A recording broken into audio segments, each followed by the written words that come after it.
Indeed, lads, welcome back to another video on the channel. Today I got for you guys the best full set of custom tactics to help you get to that rank 1 finish in Fut Champs and make it to that elite division in Rivals. So let's get straight into it. Alright, so we're going to go through each of these formations here one by one. I also do have a in-depth tutorial on each of these formations here except for the 4-2-4. So check out my channel if you want more insight and visuals on how the formation works in game. Real quick, let me give you some insight on why I picked these formations though. So leave the 4-2-4 out of this conversation for now. That's for constant pressure purposes only. But these three right here, I change between each of these formations in game depending on what formation my opponent is playing. That way I can counter it with a numerical advantage in somewhere on the field. For example, the 4-2-3-1 formation counters the 4-4-2 formation because you have that center attacking mid that sits in between the 4-4-2's two center defensive mids, and that is how you can counter it. And also on the defensive side, you have two center defensive mids against their two strikers, so you counter it on the offensive side and on the defensive side, and I'll get more into that as we go along. To start off 4-2-3-1, let's hop into it. It's my ultra defensive tactic, but it doesn't necessarily mean I'm playing ultra defensive. It's just set to that.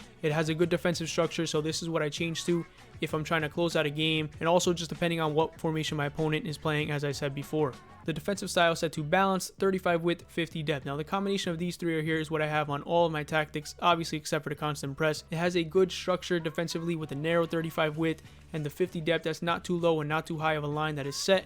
And defensive style is set to balance because if I want to pressure, I'll trigger it in-game manually. On the offensive side, build up, play balanced, chance creation balanced, width 40, players in box set to 6.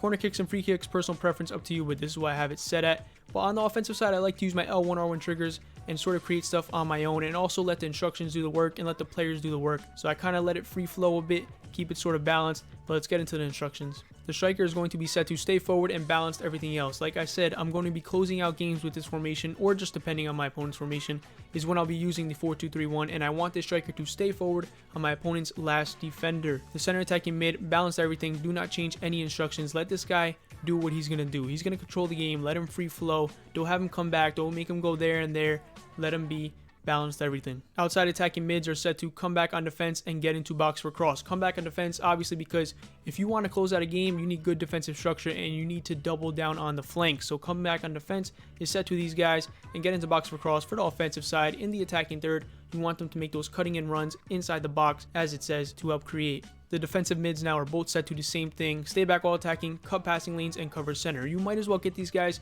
two chairs, put them in the middle of the field, and have them sit there, because that's what they do. They absolutely sit there, control the game from building up from the back all the way up to attacking and defending. Of course, they defend together as like a unit. They're the heart of the team other than the attacking mid. These guys here are very important in this formation. The outside back, stay back while attacking and set to overlap, and the keeper, I do not change because I haven't found anything that works good. If you guys know something that works good with the keeper and the instructions, like something I guess you could say meta, let me know what it is because I haven't found anything out. On to the 4-4-2. Defensive style set to balance, 35 width, 50 depth. As I said before, the same exact thing. Also the offensive side I believe is the same as well. Balanced, width 40, players in box 6, corner kicks 2, free kicks 1. It's the instructions is what really gets this formation going. For the strikers, they are both set to stay central and stay forward. You want them both pinned to your opponent's center backs for any opportunities to R1X driven pass into their feet. Quick give and goes, a lot of action between these two is what happens in this formation. Very, very crucial to have them on stay central and stay forward. For the outside mids, you want them on comeback and defense, cut inside and get into box for a cross. Comeback and defense, obviously for defensive structure. You don't want them just hanging out and not defending, because defending on the flanks is very important in this game. Set them to cut inside because you want them to get involved sort of in the middle of the field in the attacking third and not just hanging out by the sideline. And I think get into box for cross helps that as well. And for the center mid, stay back while attacking and cover center. You don't want them to go forward. You have 4 players going forward already, so just let them relax and just always be that pressure relief pass option. When you cut it back, those two will be sitting there, and sort of when you're at the top of the 18 area, they can just control the game and play into your striker, get it back, play out wide, get it back. Have these two control the game, make sure they're box to box and they can work on both sides of the ball, attacking and defending.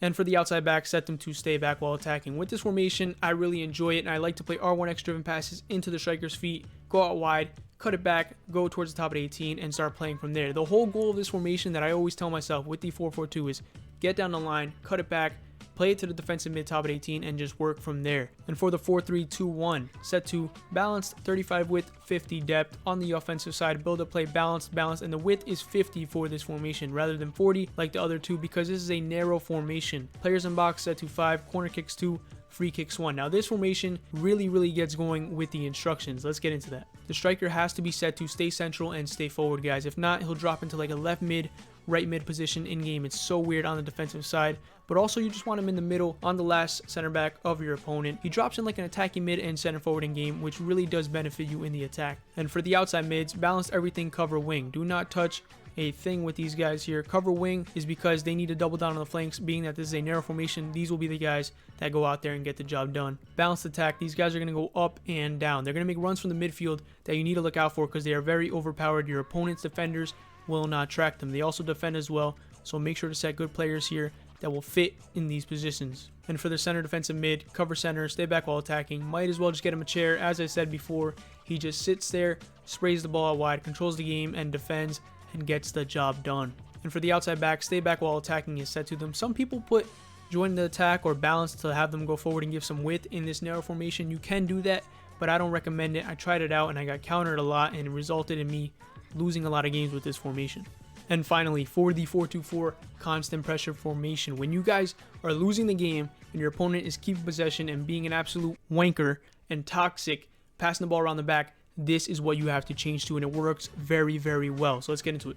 Constant pressure, because you need to be constantly pressuring the other player, guys. If you're losing, you need everybody to get in your opponent's face trying to win the ball at all times. Width 50, depth 70. Don't put this too high, the depth, because you also need to defend if they break your line of press. So don't be a little too stupid with this pressure tactic. But anyways, offensive side set to balanced. Chance creation set to balanced. Width is set to 50. Players in box is set to 8, I believe. Corner kicks 1, free kicks 1. You could put corner kicks to 2. I'm probably going to do that, actually. I didn't realize I had it to 1. And set that to 2. Let's get into the instructions. Alright, so you're going to have a forward line of 4 players here to match up with your opponent's back 4. If they're playing a back 4, most people do. The 2 center mids, because most people play a 4-4-2, so this will match up perfectly if your opponent is playing a 4-4-2. The outside wingers are set to balance everything. Do not touch a thing. They'll defend on their own. Don't put them on stay forward, because then they won't pressure properly. I promise you, they will not defend if you have them on stay forward, so keep that on balanced defensive support. For the strikers, they are both set to stay forward, but I put the faster one, in this case Vinicius Jr., on getting behind. That way I have one player sort of initiating a run in behind if I need to send one a Hail Mary ball to hopefully score. For the center mids here, have the more attacking one on get forward and cover center, and the more defensive one on balance, cover center. No stay back while attacking here. We need to get in our opponent's face, and we need everybody to sort of participate in the attack. For the outside backs, joint attack and mixed attack. You could put overlap if you want. I just put joint attack because I just need them to get forward. No matter how it is, they need to get forward and in my opponent's face to attack and to defend. Center backs do not touch. Don't get that crazy. And keeper, again, like I said, I do not know any tactics that work. Let me know if you know any in the comments below. But other than that, guys, thank you so much for watching this video. I hope you enjoyed it and got some value from it. Again, if you need to see more in-depth videos on the other 3 formations, 4-3-2-1, 4-4-2, and 4-2-3-1, they're on my channel. Check them out. The tactics may differ a little bit because I made a little tweaks as I went on and played with them. But other than that, guys, take care.